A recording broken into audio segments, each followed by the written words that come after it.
Hi guys, what is up? Hope you guys are doing well. Fops here and I'm back with more tips and tools to help you upgrade your hair and scalp care for longer, thicker, stronger, healthier hair, all backed by science. If you're new here, every week I make a video on hair care, scalp care, hair growth and hair loss, much like this video. So if that sounds like your thing, please go ahead and hit that subscribe button and don't forget to hit the notification bell so that you don't miss out on any videos that I post. Really quickly before we get into this video, I just want to say that my heart and my prayers go out to every single person who has lost someone during this pandemic. I also want to say that I'm extremely grateful for the courage and the sacrifice of healthcare workers all over the world. So if you work in the healthcare industry and you're watching this video, I need you to know that you are absolutely unbelievable. I know it's been a really tough time for everyone. So if me making this video means that I can provide you guys with some sort of entertainment to pass the time at the very least, or even just a welcome distraction, I'm so glad to be of service. So make yourself at home and let's get into this video. So how do you know if it's a good time to detox your scalp? Well, if you've been experiencing any scalp conditions that seem out of the ordinary for you, then it's probably a good time to detox your scalp. Have you been experiencing more itching than usual? More flaking than usual? Have you been experiencing some inflammation, some pain, even more hair loss than usual? Sis, it's definitely time to detox your scalp. Now, just because I know someone is going to ask, what's the big deal? Can't I just clarify my hair and scalp? Do you want the long or the short answer? Because the answer to both is the same thing. The truth is, detoxing and clarifying are just not the same thing. And for detoxing, the clue is even in the name, detox. What you're trying to do by detoxing your body, or in this case your scalp, is to rid your scalp of unwanted and harmful toxins, i.e. anything from heavy metals to excessive minerals and nutrients that have built up in your scalp. On the flip side, clarifying your hair is to make pure or to clean your hair from suspended matter that has been put on top of your hair, i.e. oils, dirt, and product buildup. Let me put it like this. If somehow you manage to ingest some poisonous or toxic substance into your body, God forbid, but if that was the case, there's literally no amount of shower gel that's going to rid your body of those toxins. You feel me? So now that we've cleared all of that up, let's head into the kitchen so that we can get started on these detox recipes, okay? Okay, so the first detoxing treatment that I'm going to show you guys today is a clay mask. Now, I'm sure you guys have heard of the phrase that opposites attract. Well, toxins have charges and so do clays. And so typically what happens is that clays that have positive charges will be attracted to and bind to toxins that have negative charges and vice versa. And this is how the toxins are then removed from your hair when you rinse out the clays. So in this recipe, we've got two main clays.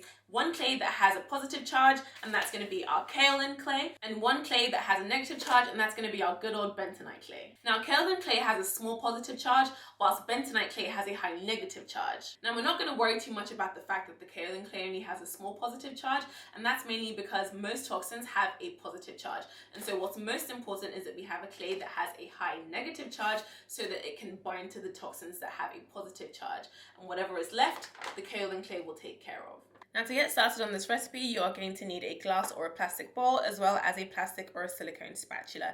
The reason why I'm saying this is you want to make sure that you are not using any metals whatsoever, because that will activate the clays. And by the time it gets to your head, the clay would have been finished binding to the metals in the bowl and on the spoon, as opposed to the metals on your head. Okay, so for this recipe, we are going to use half a cup of bentonite clay.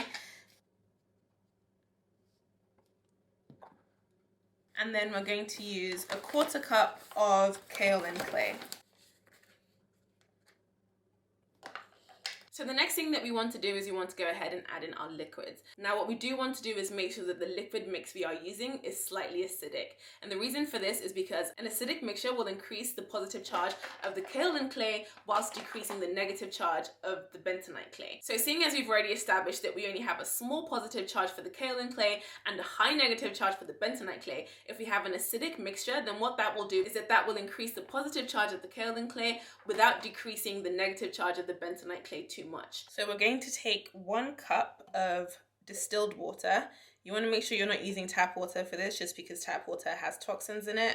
And by toxins, I mean heavy metals and nutrients. So we've got 1 cup of distilled water.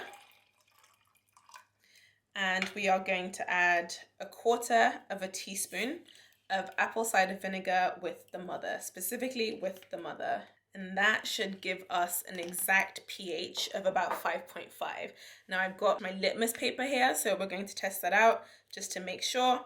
Now, of course, you guys don't have to get litmus paper, and that's the reason why I have litmus paper. So the color we are going for is in between 5 and 6.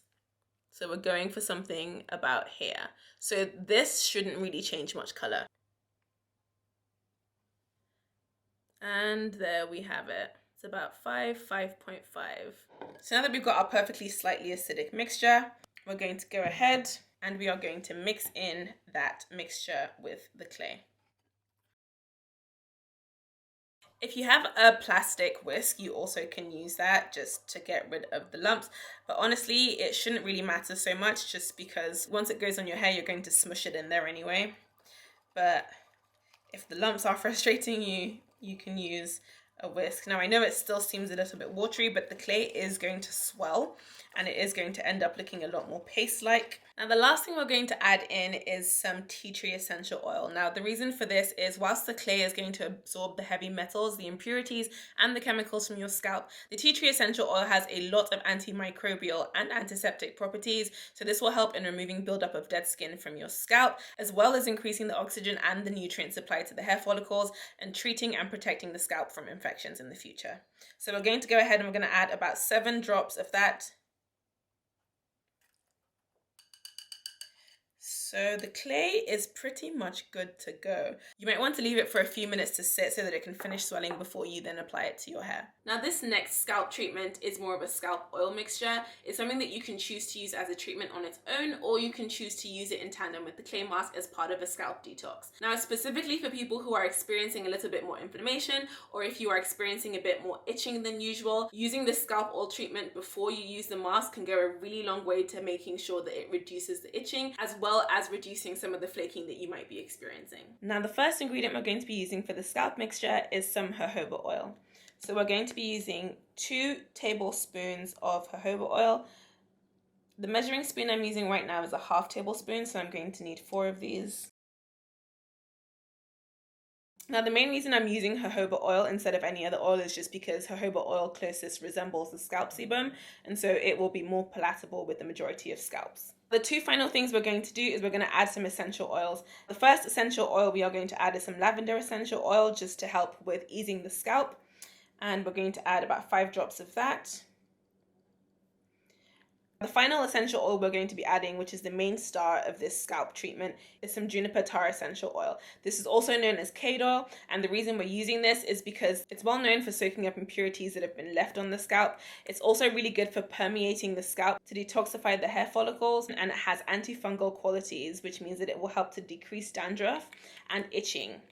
You can go ahead and apply this straight to your scalp. Again, using your fingers, you definitely don't want to use metals. Another option that you can do is you can use the double broiler method to heat up this oil, just to warm it up a little bit, just so that it can permeate your follicles even more. But I will say, if you are going to do that, make sure that you keep it in a glass bowl and that you don't put it in a plastic applicator bottle or something else, just because plastics release toxins when they are heated up. Now, because this isn't a leave-in treatment, you can apply this to your scalp, leaving it in there for about 30 to 45 minutes and immediately follow it with the clay mask. You can apply this to your scalp just as it is. You don't have to rinse out the oil or wash out the oil. And then you can leave this in your hair for another 30 minutes or so before you then rinse it out. Once you've fully rinsed out the clay from your hair, you can go ahead and just moisturize and style your hair as normal, or you can choose to follow it up with a deep conditioner if you choose to, but it's not completely necessary unless you feel like your hair absolutely needs the extra moisture or conditioning.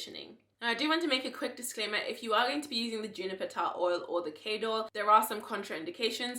If you have liver disease or kidney disease, you want to steer clear of this. If you are also pregnant, I would recommend that you lay off the juniper tar oil just for now, just because it can affect your hormones. And finally, if you have really sensitive skin or you are on some hormonal medicines, I would say definitely speak to your doctor about it before you start using it on a regular basis. Right. Now, it's all well and good to detox your scalp every now and again, but here are some of my top tips to help you maintain a clean, detoxified scalp for as long as possible in between your detox treatments. Tip number 1, and that is you want to avoid applying products directly to your scalp, whether that's oils, whether that's creams, or whether that's conditioners. The only product that I will say is okay for you to apply directly to your scalp, and that's for the purpose of clarifying, and that is shampoos. Aside from that, you don't want to apply any other products to your scalp and leave them there, because this will mess with your scalp's environment and it can throw it off balance, which can lead to things like itching, to pain, to inflammation, and flaking. The second tip is to avoid toxic ingredients ingredients as and when you can. So these are things like parabens, things like formaldehyde. Now, it's largely unrealistic to expect people to know every single toxin that they could find in every single hair product. And the truth is, regardless of whether it's with what we eat or what we're putting on our bodies or what we're putting in our hair, oftentimes avoiding something might solve one problem, but inadvertently create a whole other problem. And so tip number 3 for me is to make sure that you are detoxing your scalp once a month. This will give you the freedom to continue to use the products that work well for you without having to sacrifice the health of your scalp for it. So tip number 4 from me is to invest in a good water softener. Now, you can either get one that runs through your entire house, or you can get one that just attaches onto your shower head. Now, I've had both. Before I got the one that runs through the entire house, I had one that just screws onto your existing shower head and is compatible with most shower heads in the UK. So I've also popped that link in the description below if you want to check that out. And the reason I'm saying this, like I said earlier, if you live in the UK, chances are your water is hard. And by hard, I mean it includes a whole bunch of minerals and metals in it already. And over time, if you are washing your hair with this water, it can create mineral buildup onto your hair and onto your scalp that would need to be detoxed more often. So if you are trying to maintain a healthy scalp environment for longer, then I would definitely say invest in a good water softener. Now, I've said this before many times, your hair and your scalp is often a reflection of what's going on inside your body. And so it's never a bad idea to make sure that you are taking care of your body if you want to see the results in your hair and scalp. So as far as maintaining a detox scalp is concerned, tip number 5 from me is to have a diet that includes naturally detoxifying foods. So that's things like green tea, dandelion root tea, foods like broccoli, avocado, as well as lemon and garlic. The final point I'd like to make is that even though regular scalp detoxing is a good way to maintain a healthy scalp and might even help to relieve mild scalp disease, if you are experiencing severe itching, severe inflammation, severe pain, or even severe hair loss that has gone on for a long time and detoxing your scalp hasn't fixed it, then I would highly recommend that you get in touch with a professional, either your dermatologist or a trichologist, and they should be able to go on to help you in prescribing the appropriate remedy for your hair and scalp issue. So that's it for this video, guys. Thank you so much for watching. Let me know in the comments below. I know that in this video I only used 2 clays, but there are a whole bunch of clays out there. So if you guys have used any clays to detox your scalp or even just to cleanse your hair in the past, which ones have you used and which ones were your favorite? Thanks again so much for watching, guys. Thank you so much for continuing to support my channel. Have a lovely weekend and I look forward to seeing you next week. Bye. Mwah.